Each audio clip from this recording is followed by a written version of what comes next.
Hi everybody, welcome back to my channel.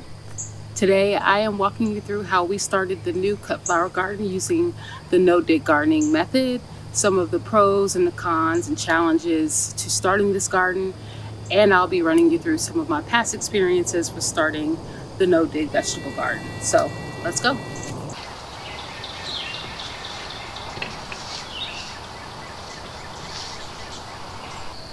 NoDig gardening is a method of gardening that allows you to plant above the ground without the need to till or remove weeds or dig the soil.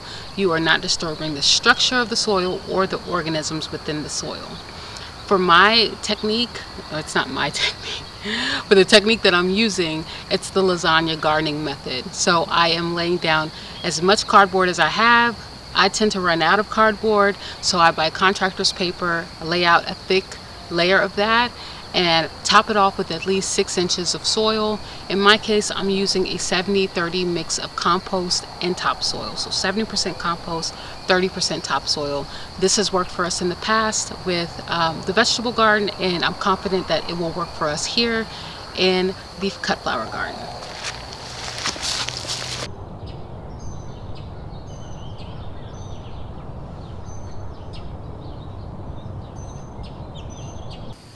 NoDig gardening can be done anywhere.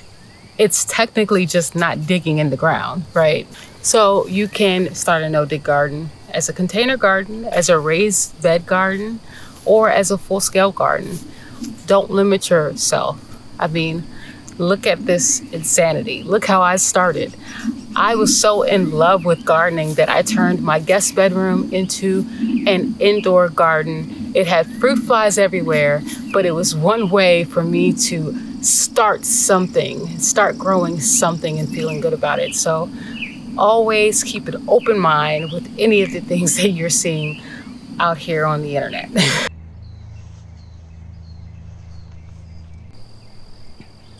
As you can see here, we're using the silage tarps, 2 30 by 20 silage tarps, to kill out the grass. And that's what we did for the cut flower garden that we're talking about now. This is actually an expansion of that, but we are using lots of sandbags to weigh it down. We had a bit of a learning curve initially, not realizing that we needed way more sandbags to hold these tarps down.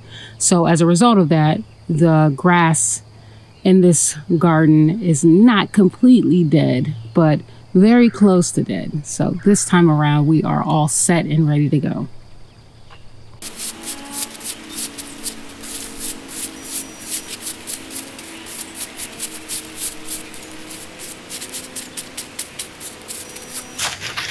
This landscape fabric is my new best friend.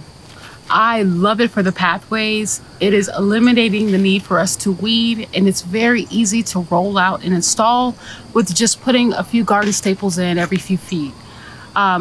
This is our first time using it, and it's surprisingly inexpensive. I was expecting to spend more money on this landscape fabric, but it's easily one of my best investments. I'm not a fan of using it in the garden beds because I like a little bit more creativity with how I plant. I am a little bit more free with the layout of the beds, but I am being more structured. I just don't want to constrain myself with landscape fabric within the beds. Now, maybe it would be wise of me to plant flowers within landscape fabric, but I'm just giving this a shot. Maybe next year we'll try that, but so far so good with it in the pathways.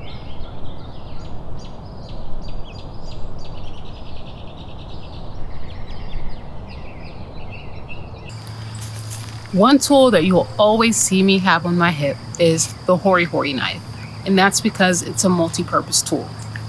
This blade has a serrated edge, measuring indicators, and a nice wooden handle, so it's easy for me to use to measure, to transplant, to prune, to harvest. I think you should get you one of your own. For this instance, I used the blade for the NoDig garden for measuring the soil depth to make sure that all of the beds were at least 6 inches high worth of our compost topsoil mix. So very useful, you should check it out.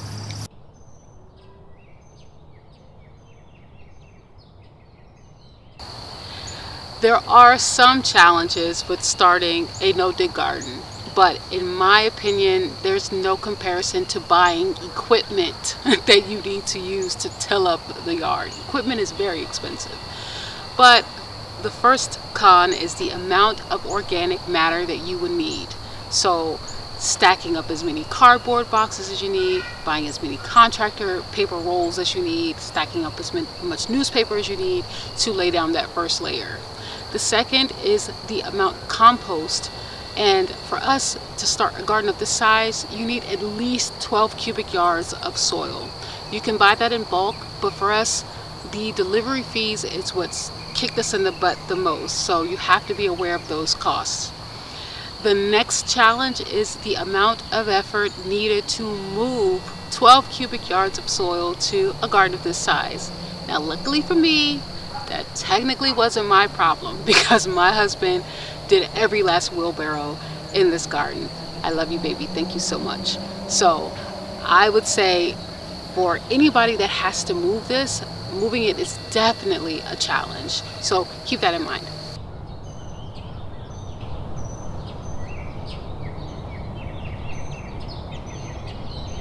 So that's my experience starting the new cut flower garden using the no-dig gardening method. I appreciate you guys watching. If you like it, please like it, share, and subscribe. If you want to know more about the things that I'm using in the garden, you can check out my Amazon product recommendations list below. And I look forward to talking to you guys again soon. So, bye.